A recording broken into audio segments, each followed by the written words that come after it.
Good morning everyone. Welcome to TSN the school. Myself is Swati Mahavar. I teach SST subject. Today we start with the subject economics of class 9th. We start with the chapter number 1. The name of the chapter is The Story of Village Palanpur. In the last video we complete the topic organization of production. Now today we start the topic farming in Palanpur. The first factors of production is land. So we start with this topic. Farming is the main production activity in Palanpur. Farming main production activity था पालनपुर के अंदर. 75% of the people who are working are dependent on farming for their livelihood. पूरा जितना population था पालनपुर का उसमें से 75% लोग जो थे वो सिर्फ एग्रीकल्चर में लिमिट थे, सिर्फ फार्मिंग एक्टिविटी वो लोग करते थे. They could be farmers on farm labourers. अब उसके अंदर फार्मर्स भी थे और फार्म लेबरर्स भी थे. फार्म लेबरर्स कौन होते हैं? जो दूसरे के पर्टिकुलर एरिया के अंदर दूसरे के पर्टिकुलर लैंड के ऊपर जा कर के फार्मिंग का एज अ लेबर काम करते हैं. The well being of these people is closely related to production on the farms. अब ये जो लोग थे वो टोटली किस में रिलेटेड थे? Production on the farm, production activity के अंदर इन्वॉल्व थे. But remember that there is a basic constraint in raising farm production. Land area under cultivation is practically fixed. अब जो कल्टीवेशन जहाँ पर हमें करना है वो जो पर्टिकुलर लैंड एरिया होता था वो फिक्स होता था. Since 1960 in Palanpur, there has been no expansion in the land area under production. अब 1960 तक की अगर हम बात करते हैं तो जो लैंड एरिया था जिसके ऊपर प्रोडक्शन होता था वो एरिया फिक्स था, उससे एरिया इंक्रीज नहीं हुआ था. By then some of the wasteland in the village had been converted to cultivable land. कुछ एरिया ऐसा था जो वेस्टलैंड थी, जो एरिया कल्टीवेशन के लिए काम में नहीं लिया जा सकता था, अनफर्टाइल एरिया था, तो उसको फर्टिलाइजर्स उसके अंदर लगा करके उस एरिया को उन्होंने कल्टीवेबल लैंड के अंदर चेंज किया. There exist no further scope to increase farm production by bringing new land under cultivation. उनके पास और कोई रास्ता नहीं था और कोई स्कोप नहीं था कि फार्म प्रोडक्शन को इंक्रीज़ करना ही उनके लिए कंपलसरी था. जितना ज़्यादा वो कल्टीवेशन करते उतना ज़्यादा उनका डेवलपमेंट होता. The standard unit of measuring land is hectare. अब लैंड को मेज़र करने के लिए, ज़मीन को मेज़र करने के लिए जो स्टैंडर्ड यूनिट होती है that is known as hectare. Underline this. Though in the villages you may find land area being discussed in local unit such as bigha, guntha etcetera. अब एरिया वाइज ये जो हेक्टेयर होता है इसका नाम चेंज हो जाता है. कहीं पर इसे बीघा कहा जाता है, कहीं पे गुंथा कहा जाता है. 1 hectare equals to the area of a square with one side measuring 100 meters. 1 hectare किसके बराबर होता है? एक स्क्वायर के बराबर होता है. उस स्क्वायर की एक साइड कितने की होती है? 100 meters. Can you compare the area of 1 hectare field with the area of your school ground? Now come to the next topic. Point number 2. Is there a way one can grow more from the same land. क्या एक ही ज़मीन के ऊपर हम एक से ज़्यादा cultivation कर सकते हैं, एक से ज़्यादा क्रॉप्स वहाँ पे कल्टीवेट कर सकते हैं? In the kind of crops grown and facilities available, Palanpur would resemble a village of the western part of the state of Uttar Pradesh. Palanpur कहाँ पर था? उत्तर प्रदेश के वेस्टर्न पार्ट का एक विलेज था. All land is cultivated in Palanpur. जितना भी ज़मीन एरिया था वहाँ पर जितना भी ज़मीन था वो सब कल्टीवेशन के काम में लिया जाता था.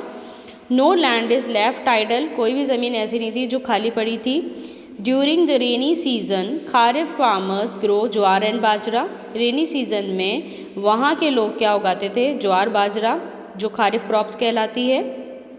These plants are used as cattle feed. और ये जो प्लांट्स थे वो कैटल को फीड कराने के लिए, पास्चर कराने के लिए काम में लिए जाते थे. It is followed by cultivation of potato between October and December.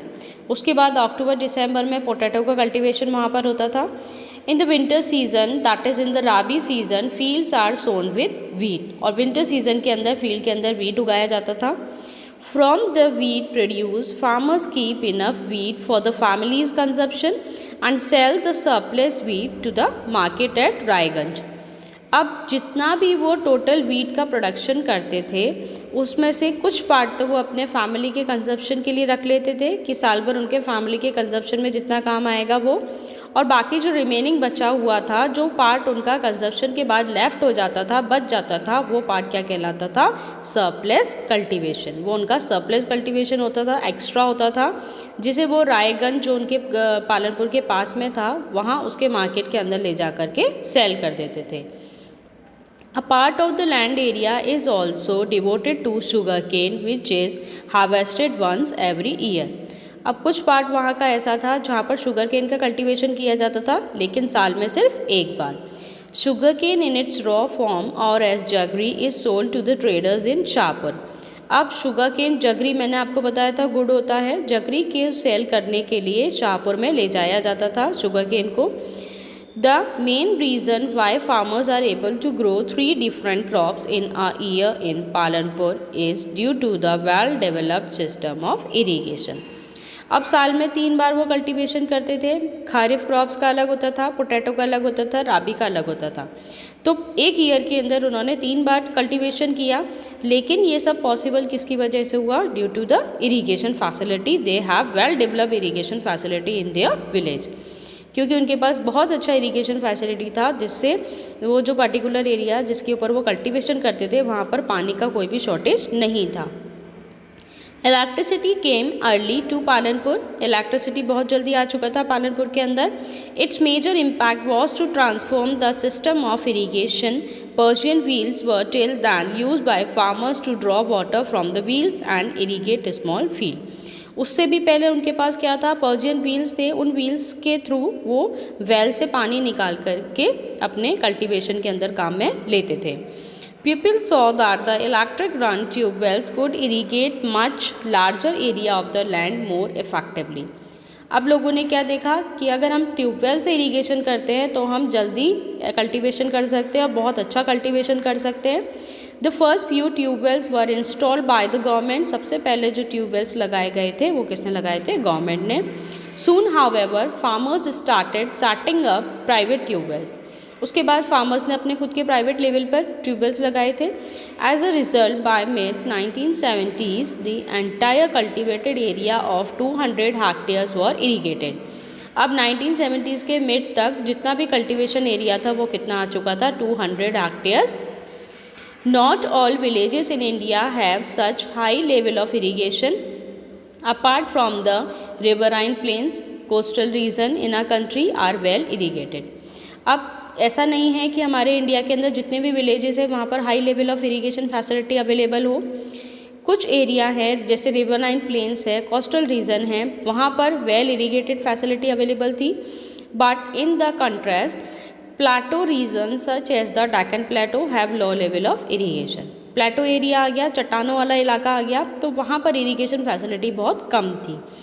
Of the total cultivated area in the country as little less than the 40% is irrigated even today.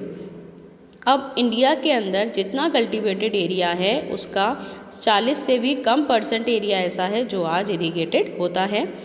In the remaining areas farming is largely dependent on agriculture.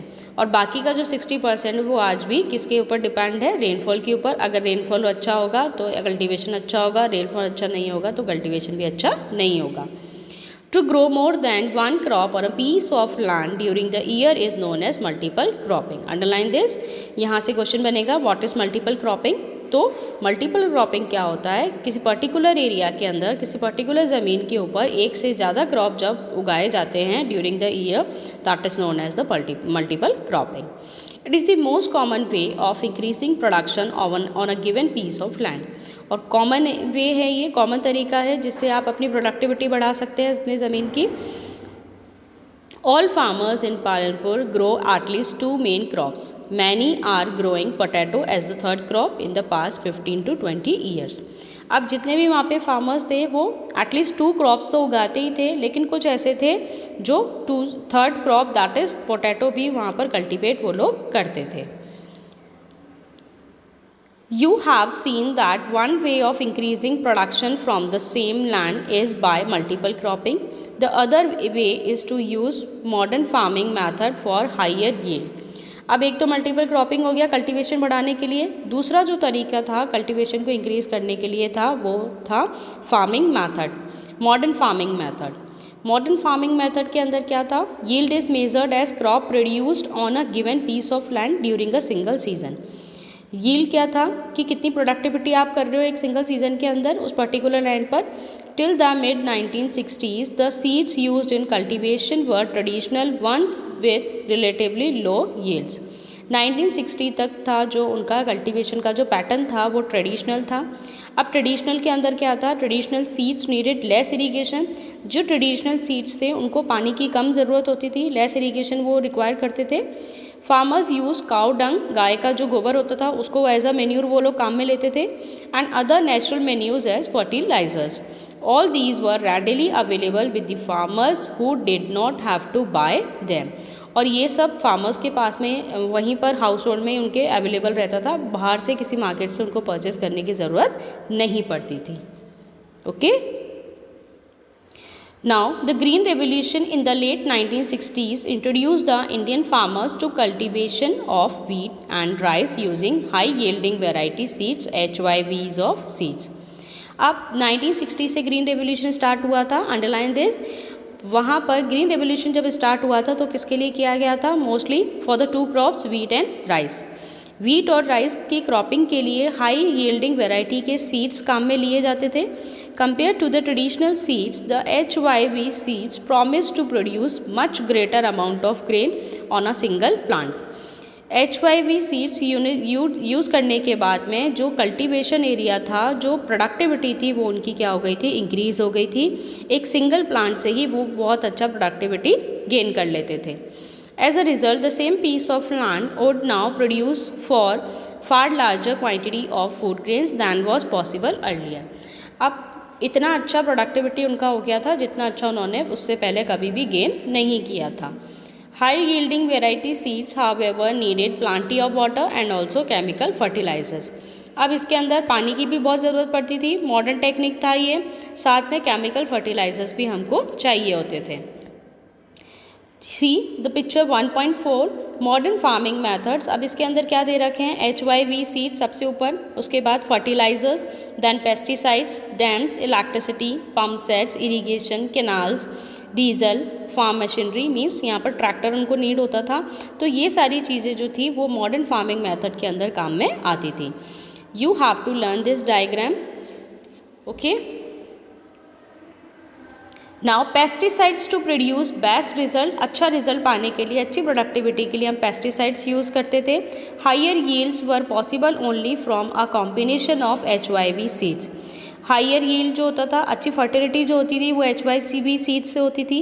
Irrigation facilities उनको अच्छा चाहिए था, chemical fertilisers हमें चाहिए होते थे product crop में लगाने के लिए, और पेस्टिसाइड्स जानवरों को मारने के लिए, जो बैक्टीरियाज होते थे उनको मारने के लिए उनको पेस्टिसाइड, पेस्ट को मारने के लिए पेस्टिसाइड वो लोग काम में लिया करते थे।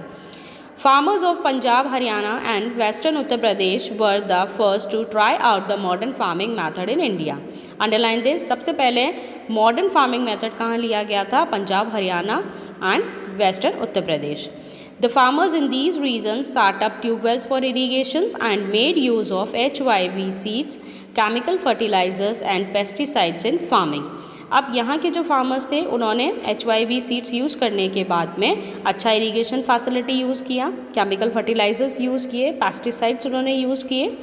Some of them bought farm machinery like tractors and threshers which made plowing and harvesting faster.